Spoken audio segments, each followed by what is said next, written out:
Tu dinero en acción, episodio 46.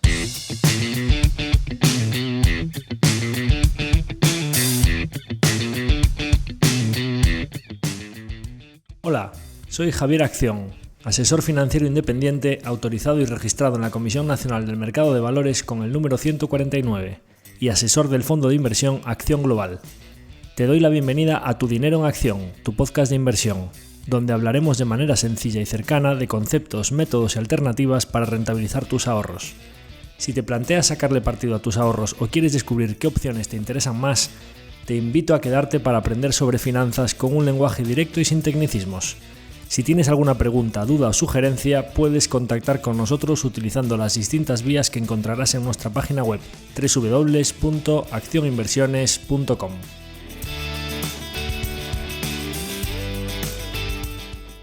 El contenido de este podcast es divulgativo. Las opiniones aquí expuestas son meramente informativas y en ningún caso suponen una recomendación de inversión. Si buscas asesoramiento financiero, debes dirigirte a cualquiera de los asesores autorizados y registrados en la Comisión Nacional del Mercado de Valores.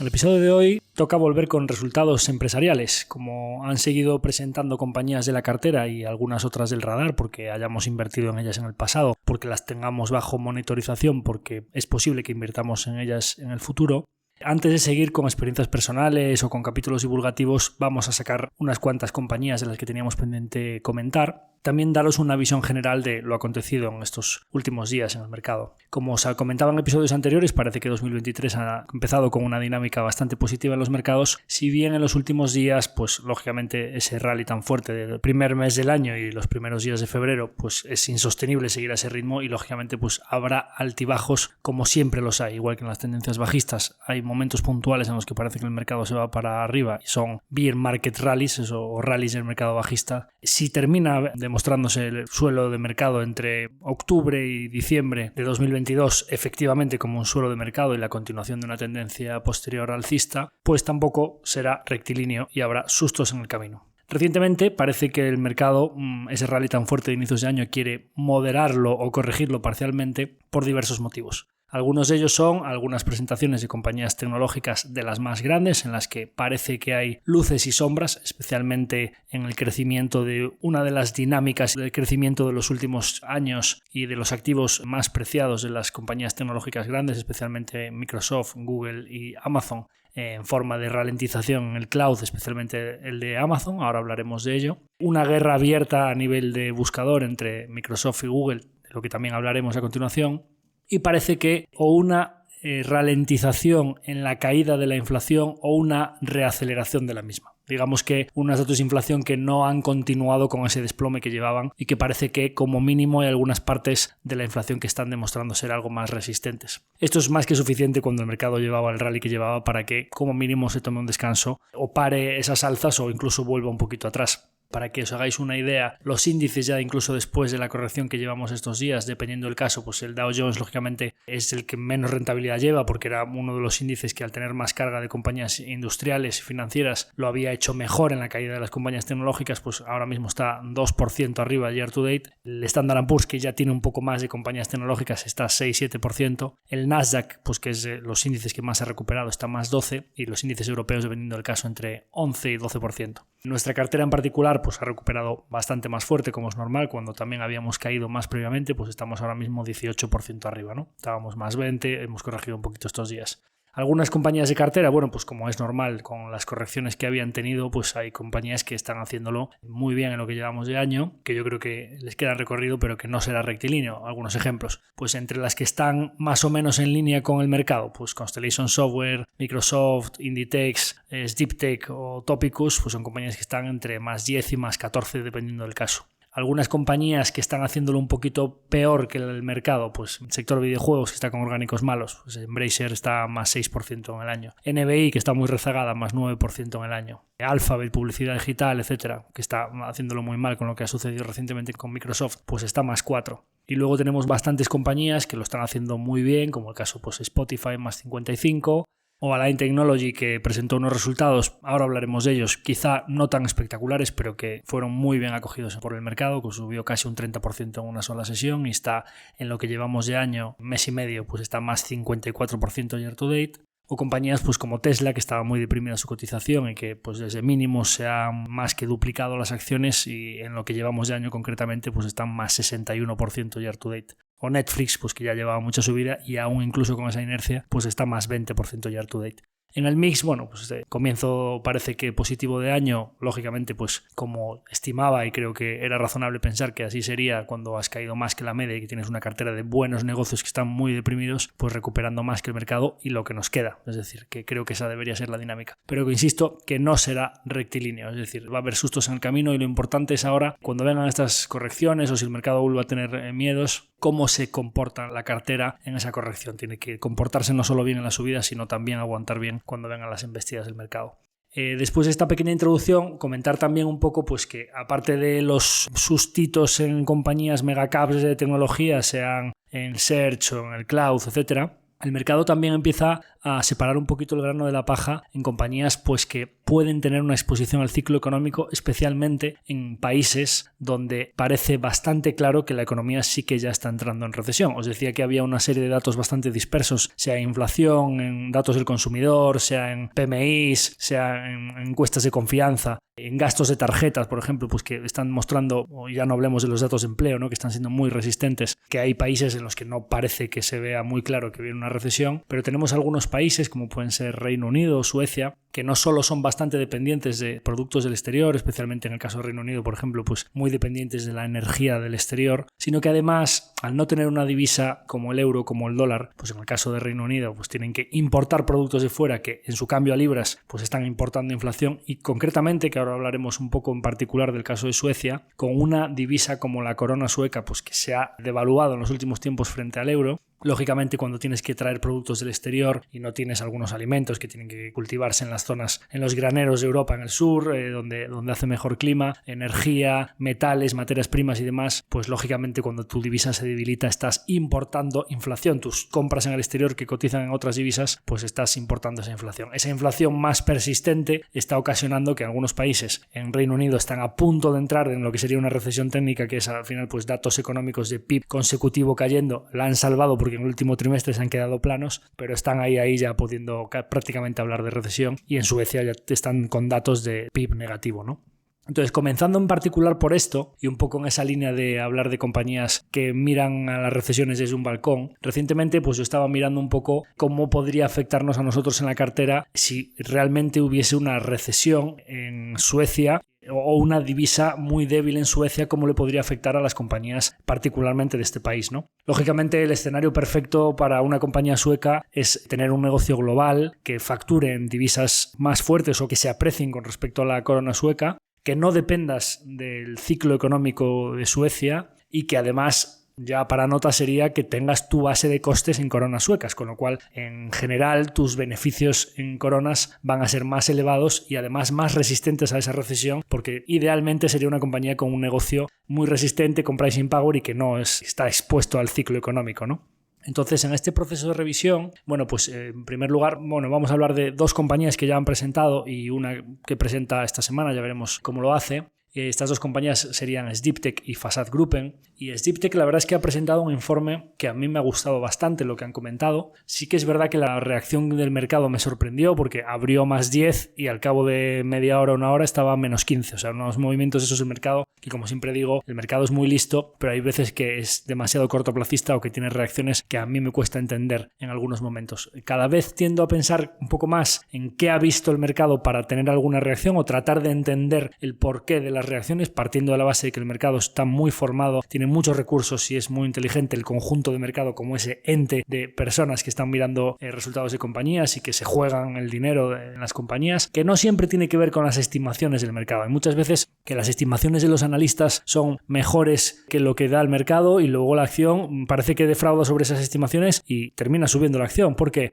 Porque la gente que, no el sell side, no los analistas que venden sus informes, sino los que realmente se están jugando la pasta ahí, fondos inversión, etcétera, tenían unas expectativas que no eran las estimaciones de los analistas y había una serie de cuestiones muy descontadas que luego la sorpresa realmente para ellos fue al alza, o ven algún comentario en una conference call que realmente les da una visibilidad mayor para el futuro, y realmente el mercado no siempre se mueve con respecto a las estimaciones de los analistas. Dice, oye, bate expectativas y la acción cae. Oye, defrauda con respecto a expectativas y la acción sube. No, porque realmente los que mueven la acción son los que se están jugando el dinero, no los analistas que daban recomendaciones. Dicho lo cual, a mí en general el informe de SDeepTech me gustó bastante. Es verdad que SDeepTech, bueno, los que la sigáis sabemos que tiene una compañía que se llama Rolec, que es una compañía de cargadores eléctricos en Reino Unido, que llevaba ya todo el año, pues se trajeron la producción desde China aprovechando un cambio regulatorio que había en Reino Unido, que sabían que iban a estar flojas las ventas. Para reducir riesgo geopolítico se trajeron toda la producción de Rolec desde China hasta Reino Unido y además duplicaron capacidad de producción. Prácticamente, yo, por los comentarios que dicen, durante esos meses prácticamente Rolec no ha debido facturar prácticamente nada, o sea, ha debido estar sin servir pedidos, simplemente acumulando backlog. Entonces, cuando una de tus unidades principales está prácticamente sin vender y además es una unidad que ya cuando la adquirieron tenía márgenes muy elevados del 28%, que en el conjunto de SDeepTech tienes márgenes del 19% y subiendo, una unidad del 28% te aumenta márgenes, ¿no? Claro, pues cuando esa unidad está, entre comillas, digamos, prácticamente cerrada y te estás trayendo la producción desde China hasta Reino Unido, no solo te afecta en tus crecimientos orgánicos, porque en 2021 ya la tenías esa unidad, con lo cual en 2022 ya es orgánico, sino que además, como es una unidad de márgenes altos, que esa unidad no venda, te afecta todavía más downline, ¿no? Según bajas por la cuenta de resultados. Bueno, a mí en general el informe me gustó porque se esperaban unos orgánicos negativos del -3, ya teniendo en cuenta Rolec, y ellos dicen en el informe que, incluida la caída de Rolec, están con orgánicos del +2 en el último trimestre, y además siguen dando el dato de, oye, sin Rolec, ¿qué tal están yendo el resto de negocios? Pues sin Rolec están +9% orgánico. Y ya empiezan a comentar que hay bastante de la subida de precios que tiene un decalaje porque ellos van subiendo precios conforme van teniendo los vencimientos de los contratos con sus clientes. Hay algunos contratos con aseguradoras que tardan 1 año o 2 años en poder renovarlos.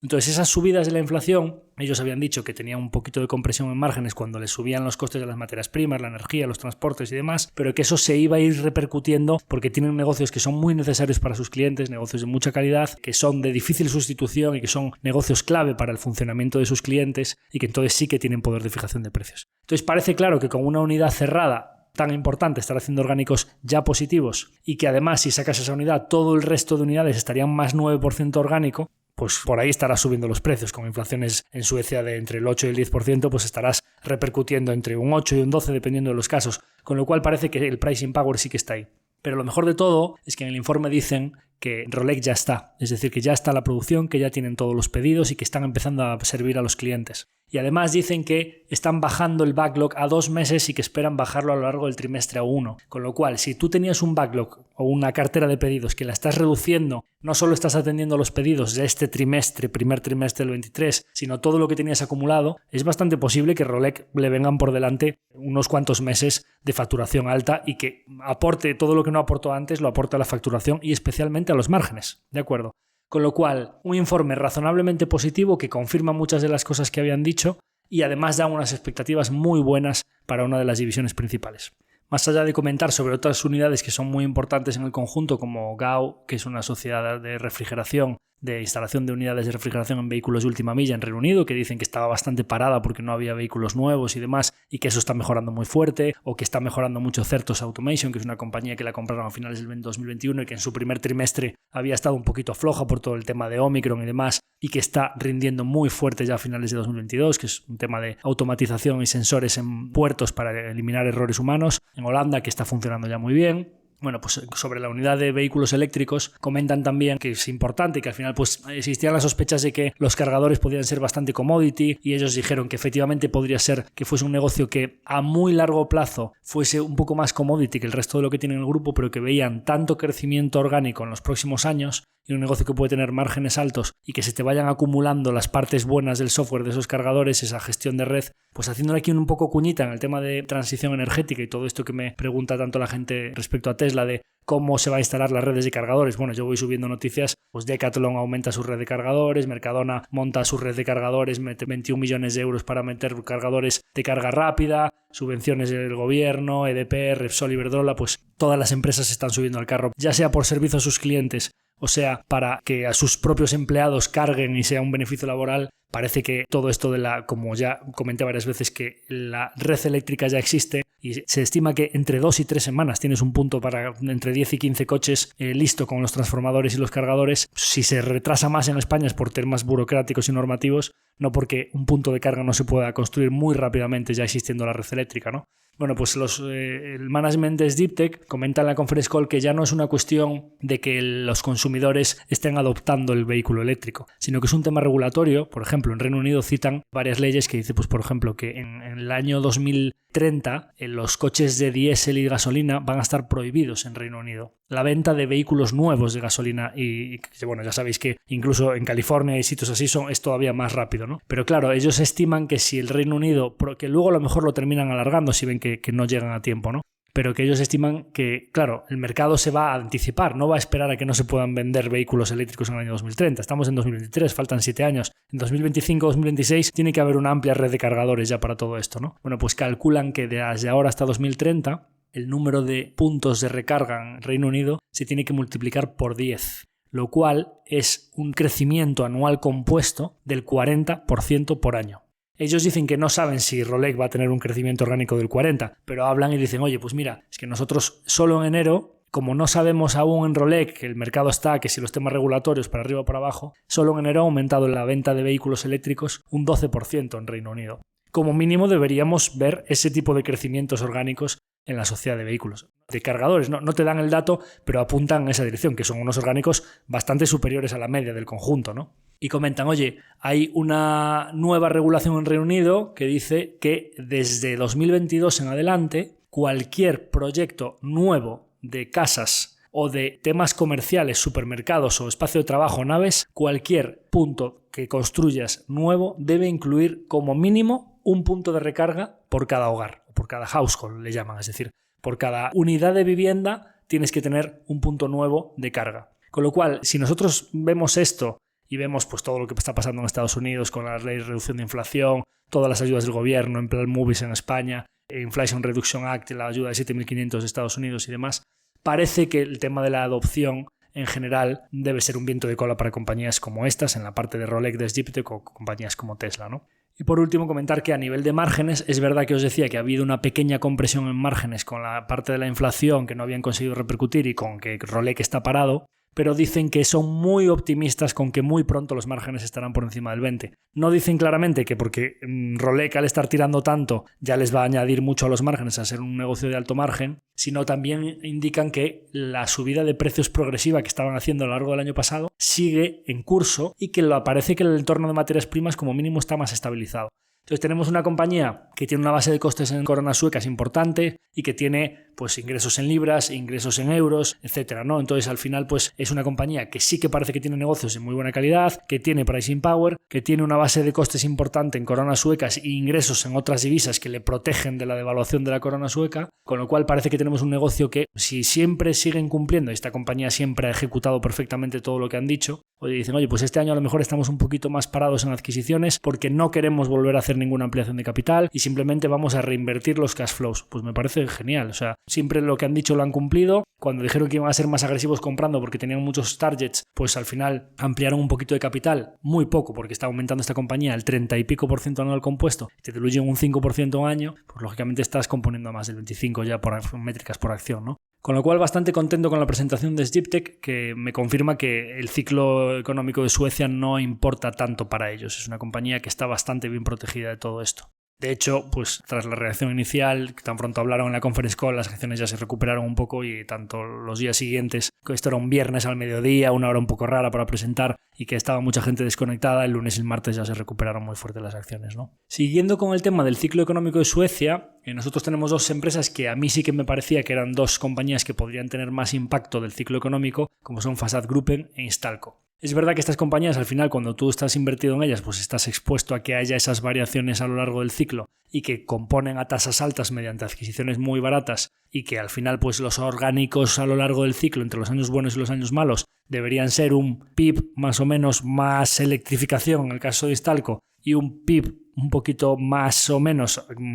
sostenibilidad y aislamiento de los edificios en el caso de Fasad. pero al final pues tienes ese ciclo y lógicamente pues el mercado, que haya orgánicos negativos o que se te comprima el backlog, pues lógicamente no le gusta, y pues en vez de pagarte a lo mejor pues 17 o 20 veces de lo que estás generando en un ciclo bueno, pasa a pagar por una compañía 10 o 12 veces de lo que estás generando en un ciclo malo, y los vaivenes que puede tener la cotización son importantes. Entonces presentó Fasad-Gruppen, el informe no es desastroso, pero no es todo lo bueno que a mí me habría gustado ver. En general, las dos métricas más importantes que son malas es que le bajan bastante los márgenes, ya venían cayéndole a mediados de año con toda la inflación que ellos dicen. Claro, el problema para nosotros es que te suban muy de golpe el hormigón, el cemento, la escayola, la madera, o sea, que suban muy de golpe cuando tú ya tienes contratos cerrados con los clientes a un precio determinado y que durante la vida de ese contrato te suban muy de golpe. Si van subiendo poquito a poco y tú vas priceando los nuevos contratos al nuevo precio, pues no te impacta tanto, ¿no? Bueno, ya traían un poquito de caída de márgenes y en el último trimestre pues le caen del 12 y pico, le caen al 9. Esa es la primera métrica que a mí no me ha gustado demasiado, que parece que están tardando un poquito más en repercutir. La segunda métrica es que aunque el backlog sigue con orgánicos muy importantes, que pues estaban al 28 y ahora mismo están al 12, parece bastante claro ya por los comentarios que hacen que el backlog al 12% orgánico ya solo son subidas de precio, no volumen. De hecho dicen que en construcción nueva residencial, importante, siempre digo, en Suecia el gasto público se utiliza como debería utilizarse en el resto de países, que es para amortiguar los ciclos. Entonces la construcción pública, hospitales, colegios, edificios institucionales, del gobierno, etcétera, pues en esos ciclos económicos siguen invirtiendo cuando el ciclo está bajo. Pero las manos privadas o la iniciativa privada, las constructoras que construyen nuevas residencias, viviendas y demás, se frenan mucho y dicen que eso ya está yendo para abajo. Ya teníamos los resultados de otra compañía sueca que es cotizada, que se llama Balco, que es Balco, como su propio nombre dice, es muy centrada en la parte de balconing, o sea, en lo que son solo pues balcones y demás. Y esto no tiene tanto componente de sostenibilidad, de aislamiento, de placas en el tejado como puede tener Fasad, y es una compañía que ya la llevan destrozando desde hace meses y con caídas bastante fuertes en la entrada de pedidos, que el mercado pues está estimando que aunque ellos digan que el 90% de lo que hacen son renovaciones, les está afectando bastante más el ciclo, ¿no? Entonces yo estaba un poco a la expectativa de ver qué presentaba Fasad, porque Fasad al hacer trabajos más completos y asociaciones entre varias compañías del grupo y de hacer tejados, aislamientos, también techos solares, mantener trabajos muy artesanales de restauración de ventanas protegidas o de fachadas protegidas por estar en cascos históricos o en zonas más protegidas por ser antiguas, pues al final esos son trabajos que tienen un componente muy artesanal y que al final pues tienes unos plazos para revisar esas fachadas, porque si no lo haces en el plazo determinado se te pudren las ventanas o se te estropea un aislamiento y entra agua en el edificio. Cuando te pones a hacer ese mantenimiento, los gastos son mucho mayores, con lo cual los propietarios suelen ser bastante meticulosos en cuanto a cumplir los plazos correspondientes para hacer esas revisiones, ¿no? Entonces, bueno, pues los márgenes tienen un poquito de compresión y aunque los orgánicos del backlog siguen siendo razonablemente buenos por esas subidas de precios, es verdad que ya hay un poquito de caída secuencial en el backlog desde septiembre hasta diciembre, lo cual quiere decir que a la tasa de ejecución que tienen, es decir, conforme van ejecutando lo que facturan dentro del trimestre, ya es un poco superior a la entrada de pedidos que están teniendo. Con lo cual parece claro que en 2023, aunque ellos dicen que está muy estable el mercado y que ellos siguen viendo buena demanda, salvo en la parte de construcción nueva residencial, que es muy residual en su cuenta de resultados, que lo que es mantenimiento, edificios públicos y demás, que están viendo bastante estabilidad en la entrada de pedidos. Estabilidad es no crecimiento orgánico, sino estable frente al año pasado. Que sí que los márgenes ven que pronto los van a poder repercutir porque están viendo una situación mucho más estable a nivel de materias primas, y que como mínimo van viendo que a lo largo del verano sí que van a tener unos comparables de orgánico más complicados porque crecieron mucho a mediados de 2022 y que entonces pues que no creen que los orgánicos sigan siendo tan fuertes. Yo leo entre líneas y digo, si suben algún precio, pues eso va a ser el orgánico que haya y posiblemente en algún momento del año veamos orgánicos planos o ligeramente negativos. Si eso es así, después de tener unos orgánicos tan fuertes como acaban de tener, simplemente con que recuperen un poquito los márgenes, a mí me sirve. Especialmente para prestarle atención o preocupante, ya veremos cómo, es la parte de Instalco, que aún no ha presentado. Instalco sí que es una compañía que con fuertes subidas del cobre, de los metales, del acero, de los plásticos, etcétera, de las materias primas que se utilizan para las instalaciones, si a nivel residencial, etcétera, ellos empieza a haber un poco de competencia en precios con Bravida y todas estas compañías competidoras y no consiguen repercutir las subidas de las materias primas, pues ya veremos qué presentan, pero posiblemente si los márgenes le caen fuerte y empiezan a tener orgánicos negativos, es una compañía que el mercado podría tratar regular y que no está tampoco tampoco tan barata como para una compañía en base de ciclo, pues que puede estar de este tipo a 10 o 12 veces flujo de caja. Entonces ya veremos qué presenta Instalco. Damos un salto y de compañías que pueden estar más o menos afectadas por el ciclo económico de algunos países que pudieran estar entrando en recesión, nos vamos a otra de las preocupaciones recientes del mercado, como pueden ser los resultados de las grandes tecnológicas. Un poco vamos a decir aquí las FAANG. Voy a comentar especialmente sobre los resultados de Amazon, que han sido bastante sonados en el mercado. Luego comentaré un poquito sobre los de Google y esta disputa reciente entre Google y Microsoft por el negocio de búsqueda, por Google Search, y Microsoft que está intentando comerle un trocito de su negocio a través de Bing, utilizando ChatGPT y todo esto de la inteligencia artificial, que también ha sido bastante sonado. Y algún breve comentario también sobre los de Meta, que sabéis que es una compañía pues que ya no tenemos en cartera, pero que me comprometí a seguirla muy de cerca y así voy a continuar hablando de ella cuando presente, ¿no? Entonces, empezando por Amazon. Bueno, uno de los primeros comentarios que quiero hacer aquí es que en general haríamos muy mal, nos haríamos un flaco favor a nosotros mismos pensando que las compañías que han dominado los mercados o la economía, que las grandes compañías tecnológicas que han crecido y han tenido grandes retornos en los últimos años y que lideran los índices por capitalización, pues que van a seguir siendo las mismas compañías que los van a seguir liderando dentro de 10 o 15 años y que entonces cuando pasan un mal periodo pues es una enorme oportunidad para comprar sus acciones y que de ninguna manera nos vamos a equivocar cuando una compañía de estas cae, porque el mercado es irracional y entonces pues todo lo que ha presentado en el último trimestre es cortoplacismo y no va a afectar en nada a la tesis alcista, y nosotros pues somos mucho más listos que la media de mercado y entonces cargamos nuestra cartera de acciones tecnológicas de las FAANG, de Amazon o de Microsoft o de Google cuando caen, y que luego se darán la vuelta, pasarán los miedos, seguirán su camino y dentro de 15 años serán todavía más grandes de los que son hoy. No digo que sea un error y posiblemente alguna de estas compañías dentro de unos años hayan sido excelentes inversiones desde los precios actuales, pero no hay más que mirar cuáles eran las compañías de mayor capitalización de los índices hace 15 o 20 años para darnos cuenta de que pocas de ellas quedan en el top de los índices a día de hoy. Entonces es razonablemente prudente pensar que probablemente en una época de cambios todavía más rápidos como la que estamos hoy, haríamos un flaco favor confiando en que las mismas compañías que están en el top de los índices van a ser exactamente las mismas que van a estar dentro de 15 o 20 años. Con lo cual, es nuestro deber como inversores monitorizar todos los pequeños avances, pequeños deterioros, pequeñas piedras en el camino, todo lo que va sucediendo con las compañías en las que invertimos, para saber si un error no forzado o la acumulación de errores no forzados hace cambiar una tesis, para saber bajarnos a tiempo. O al revés, también buscar compañías de menor capitalización que están haciendo aciertos, acumulación de aciertos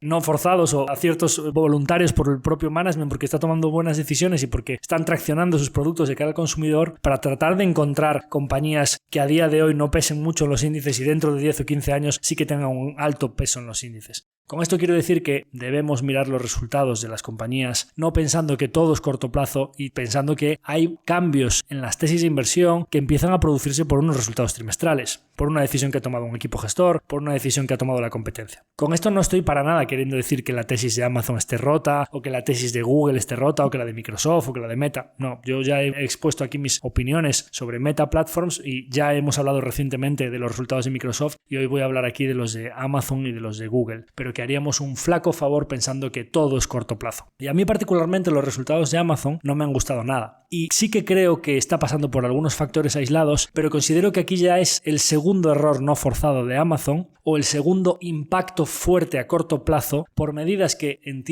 quiero pensar, y como accionista de Amazon creo realmente que ha sido así, pensando en atrapar una oportunidad mayor a largo plazo, han tomado decisiones pues o cuestionables o que impactan bastante el negocio a corto plazo. Al mercado no le han gustado, es mi visión, los resultados de Amazon, principalmente por la ralentización del cloud, de AWS. Cuando tú estás en todo tu negocio, sea retail en primera persona, retail 3P, o sea el marketplace, Prime, las suscripciones, y Publi, que son los principales negocios ex AWS, todo lo que es Amazon ex AWS, porque dices, oye, publicidad es un negocio que mejora los márgenes del retail, porque si no entran a comprarte en la plataforma, pues no tienes esos ingresos por anuncios, o lo que es lo mismo, quien quiere vender un producto te paga para que lo subas en la plataforma y lógicamente te están mejorando el margen de un negocio que como quieres vender más barato de todos y tienes esa conveniencia, toda esa red de fulfillment, le entregan un día, toda esa red de delivery de última milla que es tan caro, etcétera, etcétera, pues tienes que vender a precios muy bajos con márgenes bastante ajustados para atrapar esa oportunidad. Con lo cual, si tú Y os voy a decir los datos. 2022, año completo. Todo Norteamérica, incluyendo Prime, Publi, Retail 1P, Retail 3P.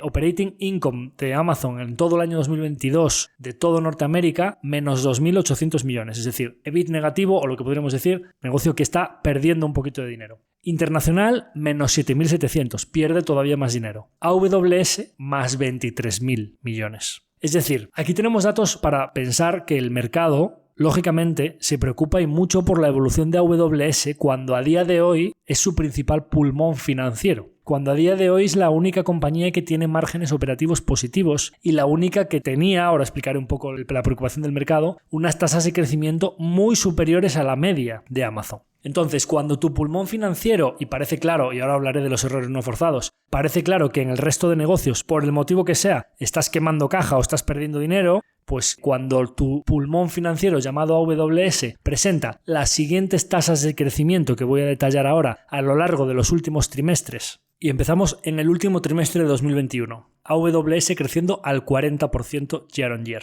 En ese momento hacía 18 billion de ventas al trimestre, lo cual daba una tasa de ejecución de un poquito menos de 80 billion al año, de más o menos unos 70 y algo billion. Podríamos extrapolar y en aquel momento podría decir el mercado, oye, que esto creciendo al 40, si esto está haciendo ahora mismo 70 billion, run rate, 7 por 4, 28, pues esto en un año y pico puede estar haciendo 90 y pico, 100 billion, ¿vale? Esas eran las cuentas que hacía el mercado, cogía esas ventas forward o calculadas un poco ya con el crecimiento del próximo año y como es un negocio que tiene márgenes operativos de más del 30%, empieza a aplicar los múltiplos y te salía que Amazon, teniendo en cuenta que valorases a muy poquito el resto de negocios, pues estaba razonablemente barata. Bien, esa tasa de crecimiento del 40%, los siguientes trimestres es del 37, en el primer trimestre de 2022, del 33%, es decir, pierdo 3 puntos del 40 al 37. En el siguiente trimestre pierdo 4 puntos del 37 al 33. En el tercer trimestre de 2022 crece al 28, es decir, pierdo 5 puntos. Y en el cuarto trimestre del 22, 20%. Pierde 8 puntos.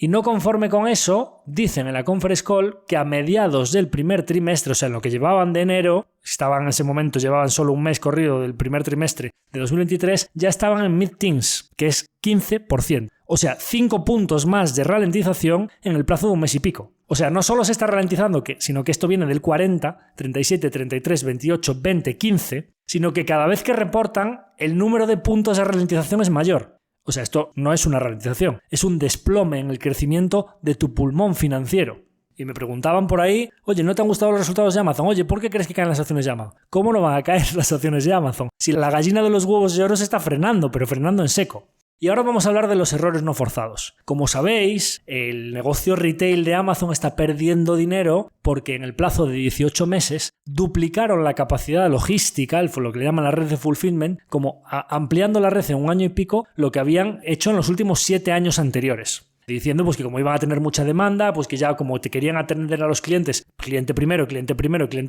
pues que para poner al cliente primero preferían ya invertir muy de golpe para poder atender toda esa demanda del COVID y que luego ya la ocuparían. Lógicamente, pues COVID pasa y tu red de costes tan amplia como tenías hasta 1.600.000 empleados en una sola compañía, pues todo eso hay que pagarlo y cuando las ventas no siguen creciendo al mismo ritmo, pues empiezas a tener pérdidas operativas, ¿no? Y eso podríamos decir que, bueno, pues ahora abren la red de fulfillment a otras compañías con lo de Buy with Amazon o Buy with Prime, que puede ser que utilicen toda esa red de fulfillment y eso es una opcionalidad a que los márgenes vuelvan a mejorar y demás. Pero bueno, te viniste un poquito arriba con lo de la red de fulfillment y eso es, digamos que es un error no forzado. Pero es que en AWS, ante esa tasa de ralentización del crecimiento, nosotros hay otro punto importante que debemos prestar atención, que es al negocio ese que os decía, de tan gallina de los huevos de oro, que estaba con unas tasas de crecimiento del 40% y con unos márgenes superiores al 30%, los márgenes del 31% pasaron al 30% y ahora pasaron al 28,5%. Con lo cual, si tu tasa de crecimiento se está ralentizando y los márgenes están cayendo, el operating income que viene de AWS, es decir, el pulmón financiero o el operating income que salva todo el resto del negocio, ya está cayendo. El operating income sin divisa estaba creciendo al 40, 46, 53, 28, 1, menos 10. O sea, el operating income de AWS ya está cayendo. Con lo cual, pues imaginaros cuando en enero parece que está creciendo al 15, a ese ritmo de ralentización, a lo mejor en marzo así, pues ya está teniendo una base comparable probable, muy difícil el 2022, igual está teniendo crecimientos planitos y porque te están cayendo los márgenes. Por lo mismo que en fulfillment, porque estás contratando a una tasa más alta de lo que tú estás viendo crecer tus ventas. Es decir, si tú pensases que se te iba a ralentizar el crecimiento al 15% y frenas la contratación y tú creces al 15% y dejas tus costes fijos, tus márgenes deberían ampliarse, no reducirse. Si se reducen tus márgenes es porque tus costes están creciendo a más del 20% que creciste en el trimestre.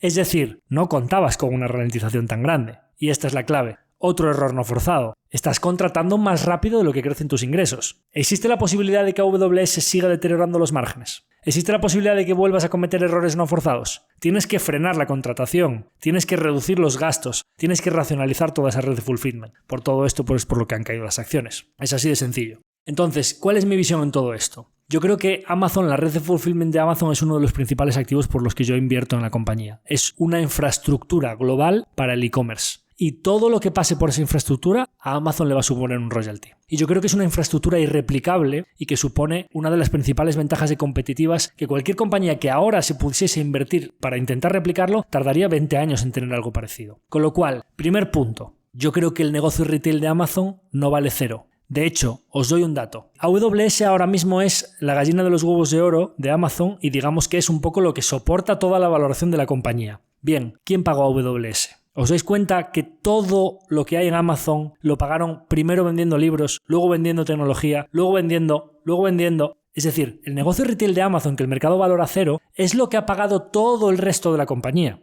¿Comprendéis? Con lo cual, por eso tienen un negocio de publicidad, por eso tienen un negocio de suscripción, por eso tienen un marketplace, por eso tienen AWS. Con lo cual, a mí me cuesta mucho pensar que el negocio con el que empezó Amazon y con el que se ha financiado todo, lógicamente luego AWS ya ha ido autofinanciándose. Pero para poder empezar a invertir en AWS, los satélites que tienen, la red de robotaxis, un montón de iniciativas que tienen, el intento de Alexa, inteligencia artificial. Una de las cosas que dice el CEO nuevo en la última conference call, a la que por supuesto ya sí que acudió, que a las anteriores no acudía, ya fue un primer indicio que yo dije, uy, si este sí que se presenta aquí, es que está viendo que efectivamente algún error no forzado ha cometido y que a lo mejor hay alguna parte del negocio que sí que está preocupante. Bien, ¿qué fue lo que dijo? Nosotros obviamente tenemos que racionalizar los gastos, sí, vamos a tomar alguna medida, pero vamos a seguir poniendo al cliente primero, punto número 1. Y segundo, vamos a seguir invirtiendo para el futuro. Cuando la gente nos preguntaba, oye, ¿qué es eso del cloud? ¿Por qué estáis invirtiendo en eso que no os da dinero? Y a día de hoy es la gallina de los huevos de oro. ¿Qué dicen? Solo con que una de todas las iniciativas en las que estamos invirtiendo dentro de 5 o 10 años sea otra gallina de los huevos de oro como AWS, ya todas las inversiones que estamos haciendo merecerán la pena. Con lo cual, ese tipo de capital semilla, podríamos decir así, que a mí el concepto semilla sabéis que me gusta mucho, me gusta que Amazon siga pensando de esa manera como day one, que le llaman los americanos. Día 1, seguimos pensando que estamos en el principio de nuestra andadura y eso a mí me gusta mucho. Eso, punto número 1, sobre el valor cero del retail y sobre el hecho de que inviertan de cara al futuro.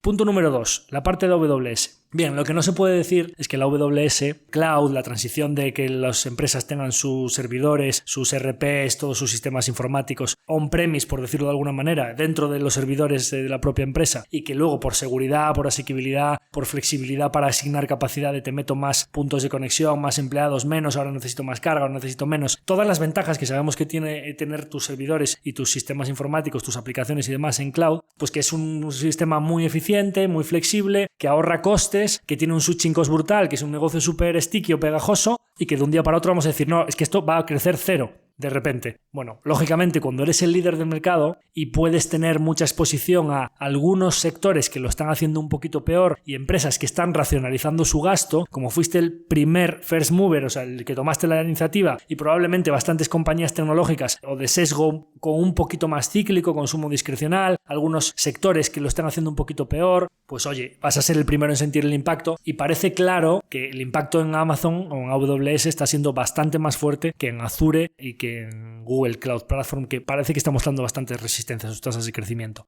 Sabéis que mi tesis aquí siempre ha sido que Azure a medio o largo plazo iba a ser el primer jugador porque por todo el sistema ofimático, lo mismo que han hecho con Teams, que lo introducen y utilizan todo su cross-selling de Windows a ofimática, de Slack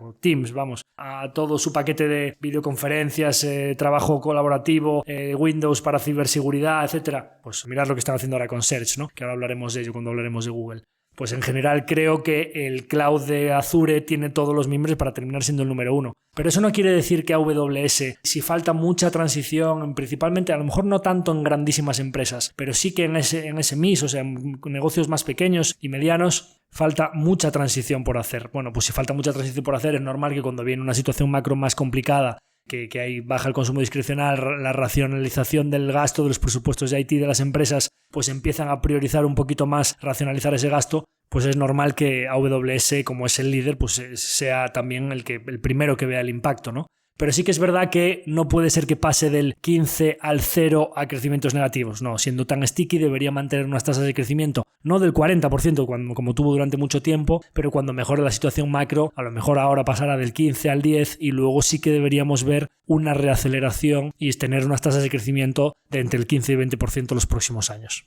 Y, lógicamente, para poder decir que eliminamos los errores no forzados o que no vuelvan a cometer errores de ese tipo, deberíamos ver una racionalización de la red de fulfillment, que sigan reduciendo su base de costes, que la parte de retail vuelva a márgenes no del 5 o del 6%, pero márgenes del 2, del 3%, a no perder dinero, y que por supuesto en AWS también ahora, en base a este escenario de menor crecimiento, racionalicen un poco, frenen la contratación para adecuar el incremento de costes al incremento de los ingresos y que los márgenes vuelvan a recuperarse. Eso es lo que necesito ver próximamente en Amazon para seguir tranquilo con esta inversión. Ya os he dicho las cosas que no me han gustado y otras que me parece que sí que pueden ser más ruido de corto plazo y que me parece muy bien que sigan invirtiendo y pensando en el cliente.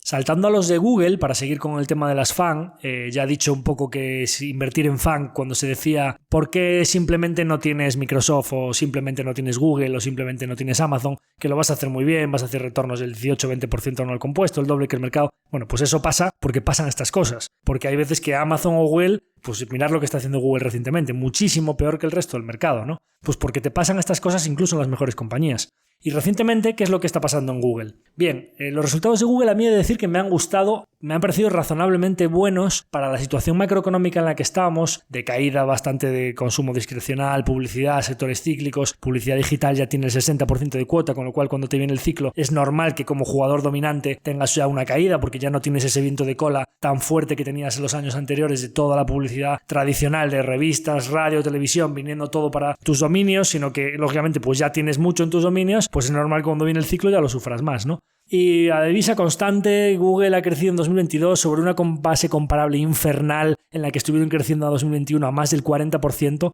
Google en 2022, que debería estar teniendo como mínimo plano o caída, ha hecho un 14% en divisa constante. Eso demuestra la enorme resistencia del negocio de Google y que siempre tienen por ahí alguna teclita para tocar para tener crecimiento. Cuando tú llevas muchos años con el crecimiento teledirigido, que es decir, ahora aprieto YouTube, ahora aprieto Search, ahora aprieto Maps, ahora, pues lógicamente, cuando necesitas apretar algo, que recientemente claramente ha sido YouTube, en los últimos tiempos, claramente la tecla que han apretado, que tenían muy inframonetizada, ha sido YouTube, pues tienes un viento de cola muy importante para seguir creciendo a tasas razonablemente buenas en un entorno que podrías estar teniendo incluso crecimientos negativos. Entonces, en cuanto a Search, Google, etcétera, me parece que los resultados han sido bastante buenos. Es verdad que YouTube, desde un punto ya muy alto, que estaba muy monetizado, pues ya empieza a tener un poquito de caída, pero la resiliencia de Google Search, que es la gallina de los huevos de oro de Google, a mí me ha parecido muy buena en un entorno en el que los Snap, Facebook, etcétera, claramente pues han mostrado que la publicidad digital estaba en clara ralentización. Entonces, en cuanto a eso, los resultados de Google a mí me parecieron razonablemente buenos. ¿Qué ha pasado recientemente? He dicho que la gallina de los huevos de oro de Google, y yo siempre he definido como que, oye, pues está bastante bien poder comprarte a 14-15 veces EBIT, uno de los mejores activos que ha conocido el hombre, ¿no? Como el Google Search. Y entonces recientemente pues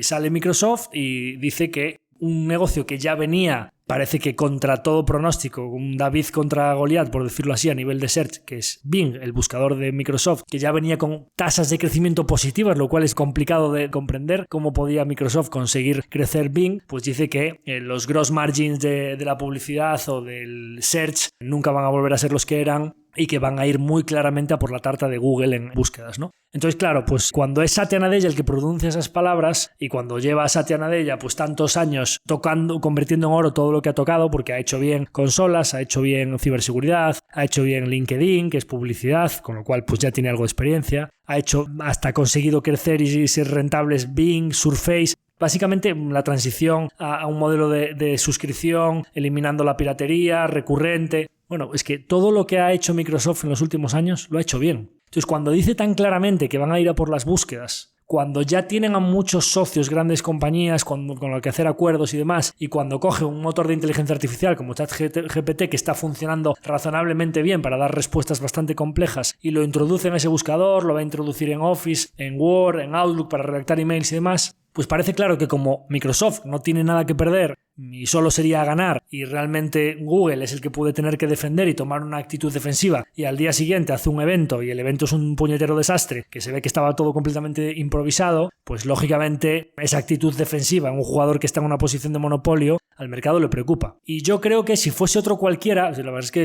a nadie se le habría ocurrido desafiar al dominio de Google, ¿no?, en búsquedas. Pues si fuese otro cualquiera, pues el mercado ni se habría preocupado. Pero cuando es Microsoft y es un CEO como Satya Nadella el que hace esto, me parece que el mercado se preocupa con bastante motivo, porque hasta ahora todo lo que ha ejecutado Microsoft desde que entró Satya Nadella como CEO lo han hecho muy bien. Principalmente porque al final el negocio que está atacando es la gallina de los huevos de oro de Google. Porque, y aquí voy un poco a los errores no forzados de Amazon o al por qué ha llegado Google a esta situación, cuando tú ves que una compañía como Google pasa pues de 150.000 a 190.000 empleados en el año 2022, en una situación en la que claramente estás viendo que la situación macro se está deteriorando y que te va a afectar, que YouTube ya se está frenando, etcétera, pues empiezas a ver que a lo mejor esta gente no tiene mucho los pies en la tierra. A lo mejor estás empezando a ver que los Googles, las bicis de colores donde estuve allí en Mountain View, pues tienen que poner un poco los pies en la tierra, que no tienen que dejar de cobrar tantas stock options, que tienen que adecuarse a una situación con un poquito más de situación de recesión, no pensar que les van a pagar eso más en cualquier sitio, pensar que ¿por qué tiene que ampliar 40.000 empleados Google en el año 2022? Bueno, a lo mejor hay que racionalizar un poco todo esto, ¿no? Y claro, lo más importante para mí un poco es esa Day One que hablaba de Amazon, el Day 1, pues que yo en Google, hombre, a ver, tenías el search, tenías,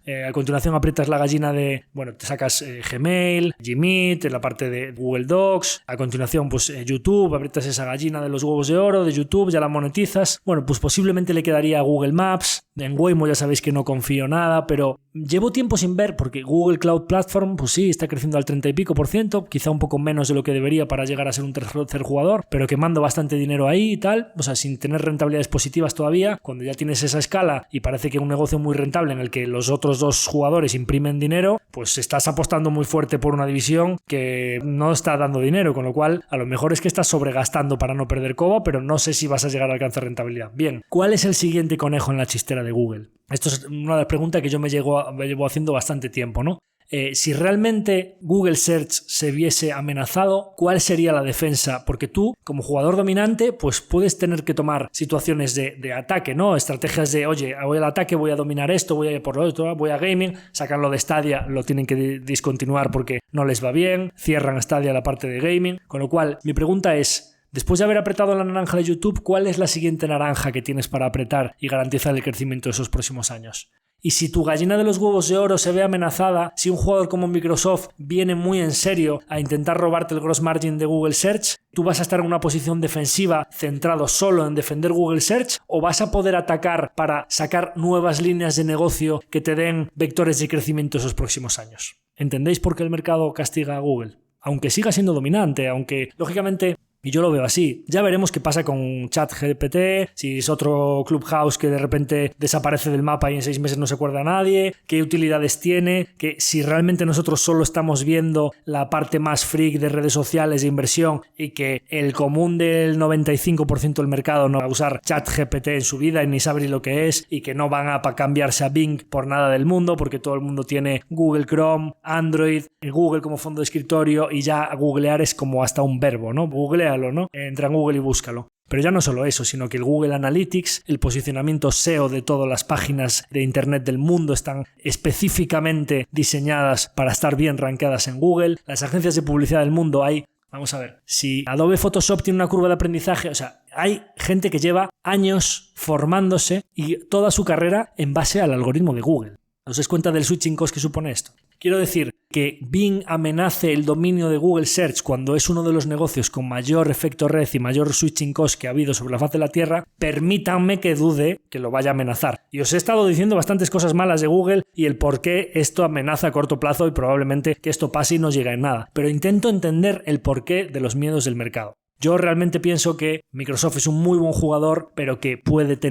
arañar algo de cuota para algún tipo de búsquedas específicas o algún tipo de actividades que sí que la inteligencia artificial. Por supuesto, Google tendrá su inteligencia artificial y tendrá sus inversiones ahí y demás. Pero me cuesta ver una transición muy rápida de un buscador como Google a un buscador como Bing que pueda hacerle mucho daño a Google. También se ha dicho que cuando eres un jugador que tienes el 90%, perder solo un trocito de tu cuota, si no eres muy eficiente en costes, para tus márgenes puede tener un impacto muy importante. Y también se ha dicho que parece claro que una de las conclusiones que se pueden sacar de las palabras de Satya en cuanto a que los gross margins no van a volver a ser nunca los mismos, es porque es muy distinto que tú busques en un buscador como Google y que te aporte a continuación las soluciones a una respuesta que tú le has dado, que tú le has pronunciado las palabras escritas sobre lo que quieres que te aporte información indexada de otras páginas web, a que tú le hagas una consulta y la inteligencia artificial tenga que elaborar las respuestas y dártelas. A nivel de computación, los costes para Google o para ChatGPT o para Microsoft, para la empresa que utilice esto para las búsquedas, son muchísimo más elevados los costes por búsqueda, con lo cual al final pues eso te reduce bastante los márgenes. Con lo cual todo este mix, este run, esta incertidumbre, ese es el porqué que las acciones de Google lo estén haciendo tan mal a corto plazo.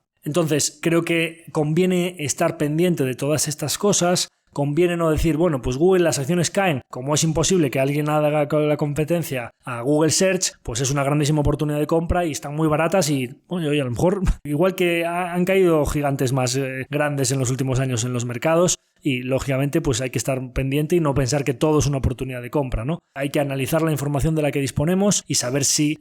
los riesgos son fundados o no lo son. Entonces, dicho esto sobre Microsoft, sobre Google y ya hablamos de Amazon, un pequeño comentario sobre los resultados de Meta, que también sé que es una compañía que sigue mucho a la gente, ¿no? Los resultados de Meta parece que han sido bastante más resistentes de lo que yo esperaba en el cuarto trimestre. La reacción del mercado fue muy positiva. Yo os dije en el anterior episodio de resultados, cuando las barbas de tu vecino veas cortar, en cuanto a que los resultados, solo con que estuviesen siendo un poco mejor de lo que se esperaban, las reacciones estaban siendo muy alcistas. Pues posiblemente Google o Meta en este caso presenten unos resultados bastante feos porque tienen que contabilizar los gastos extraordinarios de toda la gente que han despedido, compresión en márgenes, la inercia cuando estás invirtiendo y gastando pues no la cambias tan rápido y a lo mejor presentan unos resultados muy malos y las acciones los suben. Bueno, pocas veces acierto tanto en una predicción tan a corto plazo que ya os digo siempre que no intento ya la bola de cristal ya rescatarla de su retiro, ¿no? Creo que subieron un 25% las acciones de Meta ese día. Porque, efectivamente, la gran mayoría del impacto en EBIT viene por gastos extraordinarios de la reestructuración que el mercado no valora de manera recurrente, porque es muy distinto que tú contrates a muchos empleados y que estos gastos ya sean permanentes, porque eso te reduce los flujos de caja de todos los años siguientes, con lo cual en tu valoración es un impacto muy importante aplicarle los múltiplos, que no un gasto puntual a valor presente en el año 1 que simplemente lo restas de cash y los años siguientes lo que te va a hacer es reducirte tu partida de OPEX, que cuando lo lleves al múltiplo el impacto en el market cap de la compañía es muy superior. Por eso el mercado, ni para bien ni para mal, cuando tú tienes un ingreso extraordinario o un gasto extraordinario que es solo un one-off, el mercado realmente en la valoración no lo suele interpretar como un impacto demasiado grande, ¿no? Entonces, una parte muy importante del deterioro de EBIT fue por un aumento de los gastos extraordinarios por esa reestructuración. Parece que el top line resistió de una manera, para mi gusto, lógicamente, bueno, pues haciendo un poquito la típica de aumento mucho la carga de anuncios y que como aumento mucho la oferta, a más oferta disponible me baja el CPM porque lógicamente en la subasta de anuncios cuando estos ven que les viene el ciclo en contra y meten mucha carga de anuncios en Instagram, en Facebook, etcétera, pues a mayor número de slots publicitarios, cada slot publicitario se lo pagan a menos. Más o menos compensaron una cosa con otra y se quedaron bastante flat, ¿no? Bueno, bastante flat en un escenario de ciclo y de publicidad digital haciéndolo mal significa bastante más resistente de lo que yo esperaba, ¿no?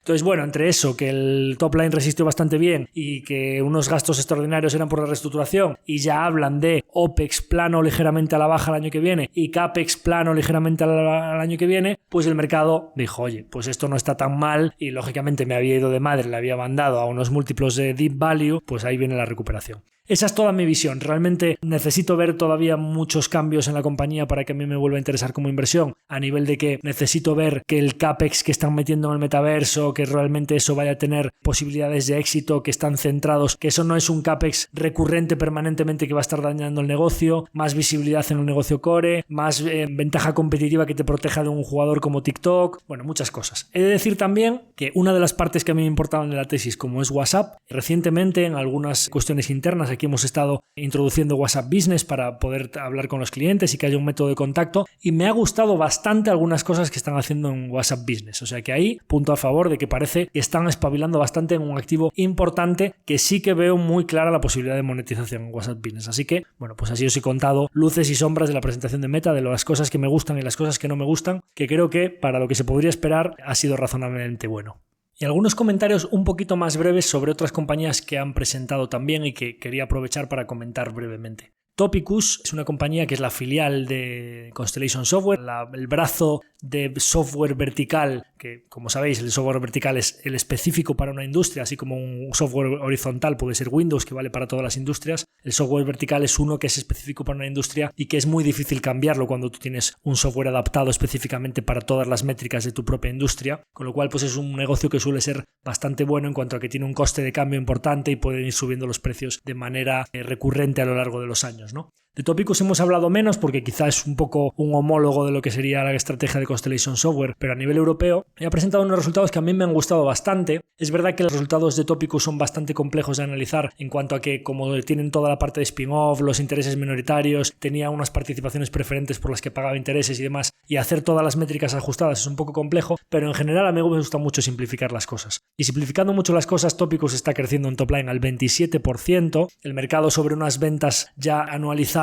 calcula los márgenes estabilizados que debería tener este negocio y ya empieza a ver que Topicus empieza a estar, así como post spin-off tuvieron un rally muy fuerte después de que Constellation nos las entregase a los accionistas y se fueron las acciones muy arriba y estaban muy caras porque el mercado pensaba, oye, una pequeña Constellation que puede componer a tasas altísimas, mucha gente se puso a invertir ahí y se fueron a un múltiplo muy alto. Como siempre digo, los trenes vuelven y los trenes en caso de Topicus volvieron, cayeron bastante las acciones y ahí fue cuando nosotros pudimos aumentar bastante nuestra participación. Y con toda esa caída y que Topicus está componiendo como un relojito a su 20-25% anual compuesto, pues ya no están gran caras. Parece que le viene ya una época en la que desde donde están ahora mismo podríamos llevarnos lo que compongan desde aquí. Y aparte de un 27% en top line, otra de las métricas que a mí me gusta mucho mirar es la tasa de crecimiento orgánico de la parte más recurrente, que es mantenimiento y otros ingresos recurrentes de la parte de software. Y sigue como un reloj al 6%. Al 6% sobre una tasa de crecimiento orgánico del último trimestre de 2021, que era una comparable bastante complicado en el que habían tenido orgánicos del más 9%. Entonces, parece claro que si estás creciendo de manera recurrente al 6%, incluso tuviste algunos trimestres que con el comparable del COVID hiciste más 9%, pues oye, a nada que Topicus despliegue capital en la línea que lo despliega Constellation, que es a 5 veces EBIT más o menos, que es un 20%, pues caray, si tú tienes unos recurrentes ingresos orgánicos del más 6 y despliegas capital al 20%, pues esta bolita de nieve nos puede componer al 25-26% los próximos años, ¿no? Parece que esa línea en la que ya nos podemos empezar a llevar lo que desplieguen.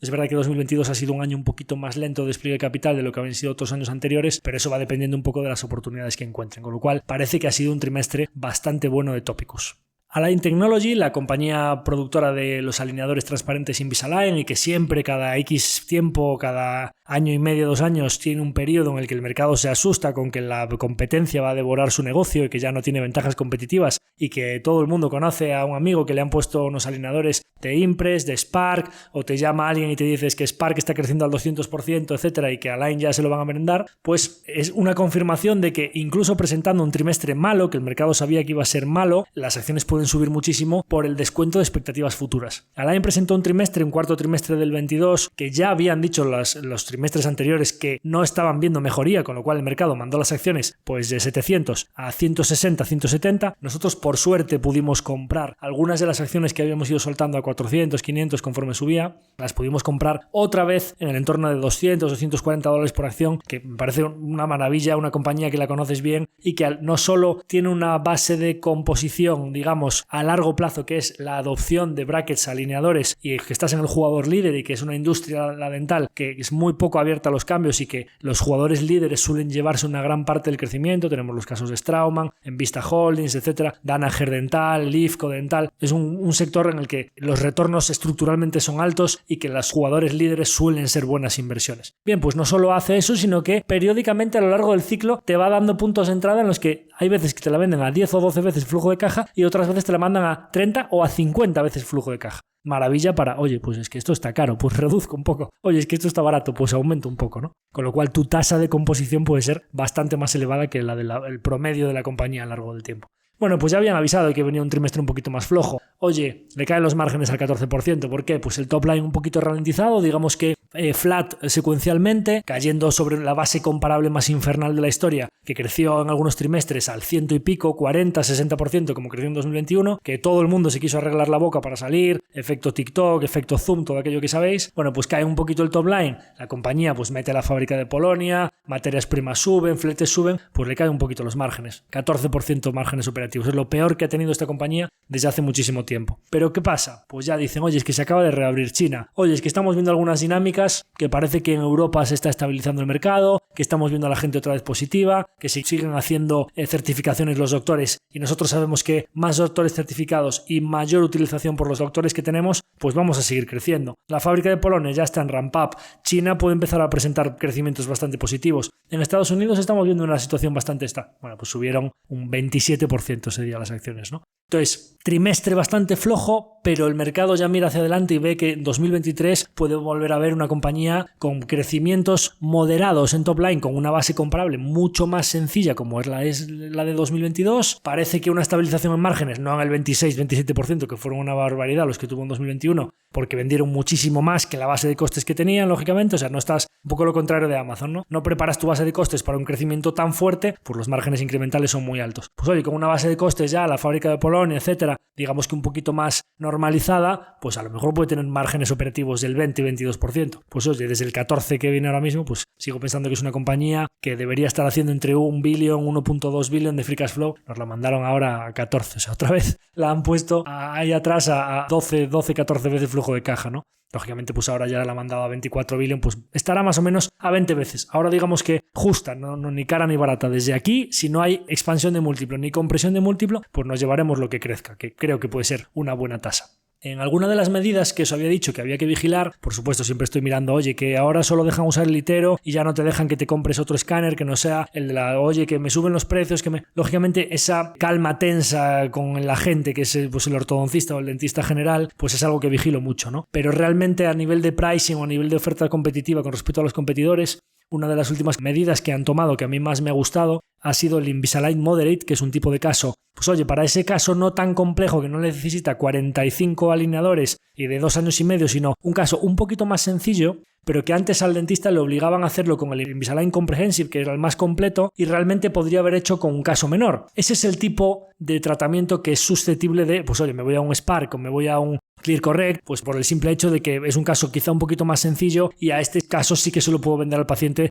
pues bastante más barato. A lo mejor en vez de 5.000 o 6.000 euros, pues a lo mejor se lo vendo a 3.500 o 4.000 y lo hago con un sistema un poquito más sencillo que no me requiere de tantos alineadores. Bueno, con Invisalign Moderate realmente están atacando a ese tipo de tratamientos un poquito más sencillos que al final, como es un tratamiento que se baja del Comprehensive al Moderate, que es un poquito más barato, realmente tú ahí lo que estás haciendo es bajar los precios de una manera un poquito encubierta para atacar a la competencia de gama media, digamos así, ¿no? Entonces este tipo de cosas, cuando tú tienes a un agente que salvo que se lo pongas muy muy fácil, no se va a cambiar, que tiene todos los sistemas de descuentos, su itero, su curva de aprendizaje, los clean sets, etcétera, cuando tú vas tomando medidas de este tipo que le vas cubriendo un poco todas sus necesidades, pues parece que de momento el status quo no debería cambiar tan rápido. Y como tenemos el viento de cola de todos los brackets que van viniendo, pues yo de momento tranquilo en esta inversión. Para terminar, quería comentar sobre los resultados de Peloton Interactive, nuestro restructuring case particular y la compañía que lamentablemente pues, más restó en el rendimiento del fondo en el año 2022, que ya os comentaba que en los últimos resultados parecía que apuntaban en la buena dirección, que empezaba a haber algunos brotes verdes y que creía que Barry McCarthy, el nuevo CEO, estaba dando pasos en la dirección correcta. Y en la última presentación la verdad es que tenemos varias confirmaciones que indican que está consiguiendo enderezar el rumbo del barco. Y como mínimo tenemos varias respuestas respuestas positivas a los factores principales que le preocupaban al mercado.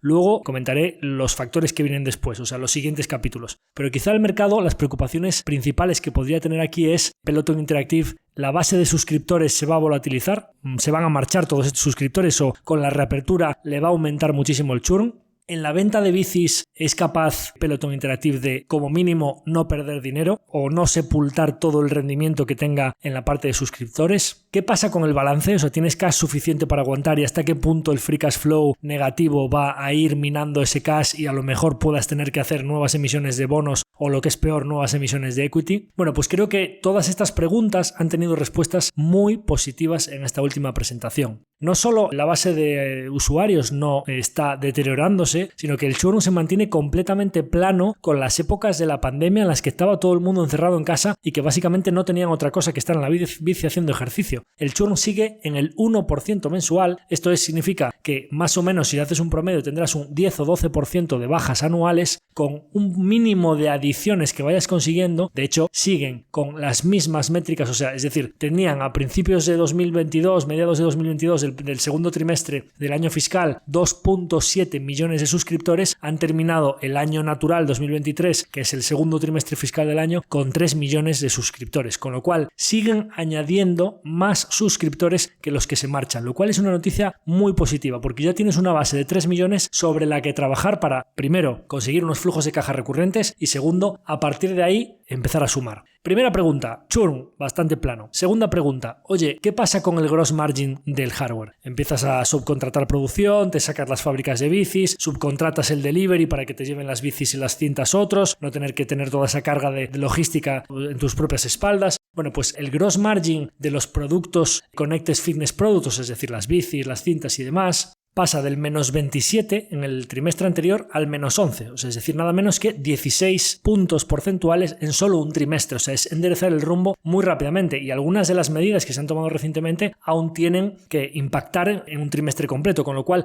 parece que en 1 o 2 trimestres esto podría estar plano. ¿Y qué pasa con las suscripciones? Que ya os decía que tenía un margen muy bueno. Las suscripciones tenían un margen de contribución a mediados del año pasado del 71% y no solo no se han deteriorado, sino que ya van por el 72%. Es decir, en las bicis estás perdiendo menos, en lo que es el hardware pierdes menos y tu suscripción o tu ingreso chorro de cash recurrente está ganando más. En conjunto, el gross margin pasa del 24% a mediados del fiscal year 2022 al 29%, 5 puntos de expansión en tu gross margin. Bien, tenemos gross margin. ¿Qué pasa con los gastos generales? Pues los gastos generales se han reducido un año de 700 a 566 y aún tienen algunos gastos extraordinarios por pagos a proveedores y demás que van a seguir reduciéndose. De hecho, dice Barry McCarthy en el release que aunque ya la plantilla ya la tienen como quieren, que aún hay algunos gastos de eficiencia, de inventarios, de almacenes, donde pueden seguir renegociando algunos contratos y pueden seguir recortando gastos operativos. Con lo cual tenemos un free cash flow que estaba a mediados del año pasado en menos 500 millones por trimestre,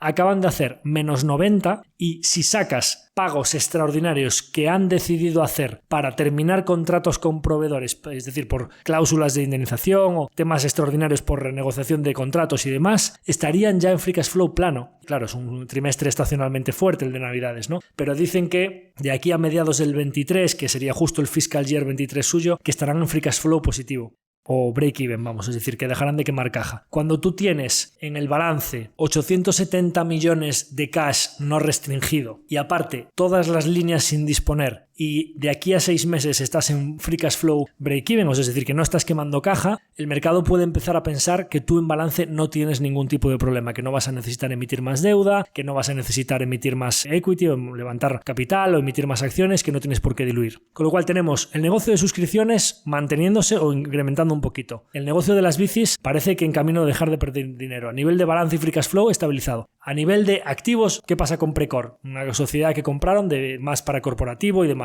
Bueno, pues inteligentemente dice Barry McCarthy que claro, que era el secreto más a voces comentado en todo el sector, que obviamente Peloton iba a querer vender Precor. Así como la fábrica de Ohio de aquí a 6 meses la van a tener vendida, más o menos, la están terminando para venderla. Precor también era un activo que parecía bastante claro que iban a querer venderla. Bueno, pues cuando se sentaron a negociar, pues parece que les dieron unos precios que como sabían que era un vendedor forzado, que no entraban en su abanico de posibilidades negociar por un precio tan bajo, pues ya dijo, pues es que no lo vamos a vender. O sea, cuando tú ya estás en una situación mucho mejor de balance, balance, han dicho, vamos a mejorar este negocio, lo vamos a mantener como una pata independiente, vamos a darle de comer un poquito para crecerlo y cuando esté en mejor estado de forma y tengamos ese negocio funcionando bien, entonces nos sentaremos a negociar y lo venderemos por bastante más. Eso ya empieza a ser una toma de decisiones priorizando mucho vender tus activos por lo máximo posible, no mal venderlos a cualquier precio, con lo cual eso ya es una posición que muestra bastante fortaleza. Y a continuación, por supuesto, dice, oye, que nosotros no penséis que esto va a ser una gestión para simplemente frenar el deterioro, que se siga derritiendo el hielo y simplemente que no salgan usuarios y hacer una gestión de gastos y simplemente ahorrar para llegar a break-even. Que a continuación vamos a tomar iniciativas para volver a crecer. Expansión internacional, expansión a nuevas categorías, vamos a experimentar con la app en un modelo freemium para que puedan entrar nuevos usuarios. Ya veremos todo lo que van a hacer, ¿no? Pero que tiene muy claro que lo primero era estabilizar el free cash flow, estabilizar el balance y a continuación empezar a emprender iniciativas para volver a crecer. El mercado, lógicamente, pues si que la compañía pudiese ampliar el capital o incluso quebrar, como estaba el año pasado, pues llegaron las acciones a 6. Bueno, ahora han corregido recientemente un poco, pero vamos, hace unos días, pues desde mínimos, solo con todas estas noticias, se habían triplicado las acciones, ¿no? Hay algunos inversores que dicen, oye, ¿cómo puede estar subiendo las acciones de Peloton en un negocio? Claro, bueno, pues lo que digo siempre, ¿no? Cuando las expectativas son tan bajas y se empieza a meter en el mix la posibilidad de que un negocio quiebre, cuando de repente no solo no quiebra, sino que estabilizas el cash flow, tienes el balance saneado, el churn muestra que la base de usuarios es súper fiel y súper recurrente y que no se marcha y que además pues dejas de perder dinero en las bicis y que empiezas a hablar de iniciativas de crecimiento, pues claro, cuando las acciones, haciendo unos números así rápidos, 3 millones de usuarios, $44 al mes que pagan los usuarios, pues tenemos 120 millones recurrentes todos los meses, que por 12 meses son 1.400 millones, pues si eso hace márgenes del 70%, pues tenemos un billón y pico de cash recurrente. Estabilizas tu base de costes y no pierdes dinero en las bicis, pues ¿cómo va a estar capitalizando eso 3 billion que la llegaron a mandar? Es que es un completo despropósito. Ya no entro a debatir si tiene que capitalizar 30, 40 o 15 billion. No entro a debatir todo eso. Pero que desde 3 billion se tripliquen las acciones en tan poco tiempo, cuando de repente lo que deja de estar en cuestión es el negocio, la viabilidad de la compañía, pues tiene todo el sentido, ¿no? Así que, la verdad, siendo un risk-reward de un perfil, como os dije, pues para tener una posición pequeñita, porque lógicamente pues el riesgo de un restructuring case es el que es, sigo confiando en las bonanzas de este negocio, sigo confiando en que van a poder hacer una expansión internacional y que van a volver a poder crecer, y creo que todas esas métricas que da Barry McCarthy, porque es muy recomendable leerse el informe, vamos a jugar con el CAC, vamos a jugar con el lifetime value, vamos a mirar todos los canales de venta si vendemos a través de grandes almacenes o a través de Amazon, porque lógicamente pues le tenemos que dar un margen a Amazon. Ya, pero es que ese cliente que nos ha venido por Amazon no hemos tenido que gastar en marketing para captarlo, con lo cual a lo mejor el CAC, el coste de adquisición de ese cliente, no nos lo gastamos en OPEX a través de marketing, pero resulta que es un producto que tiene un gross margin un poquito más bajo, pero que resulta que al final de toda la cuenta de resultados es un cliente que es muy rentable para nosotros. Pues todo ese tema de CAC versus lifetime value, todas estas métricas de los modelos de suscripción, que Barry McCarthy es un gran experto después de haber trabajado en Spotify y en Netflix, de los modelos de suscripción directos al consumidor, me parece que es el CEO idóneo para darle la vuelta a este barco. Y creo que en los últimos meses tenemos pruebas para pensar que está enderezando el rumbo y muy rápido. Nada más por el capítulo de hoy. Hemos hablado otra vez de bastantes compañías, quizá un poquito más breve sobre todas ellas. Hemos hablado del ciclo de Suecia, de Sdiptech, de Fasadgruppen, de publicidad digital, de Google, de Amazon, de Meta. Hemos hablado de Peloton Interactive, de Align Technology. Bueno, pues creo que hemos hablado de bastantes compañías interesantes, tanto de nuestra cartera como alguna que ahora mismo pues no tenemos en cartera, pero sí que sé que es del interés de la comunidad inversora. Espero que os haya gustado mucho este capítulo y que, como siempre, pues si ha sido así, parece interesante que lo compartáis con vuestra gente cercana. Y nada más, me despido de vosotros como siempre hasta el siguiente episodio. Seguid apoyándonos en el objetivo de 5 estrellas en Spotify, y si queréis recibir nuestras novedades, daros de alta en nuestra newsletter. Y nada más, me despido de todos vosotros, muchas gracias y un fuerte abrazo, hasta la próxima semana.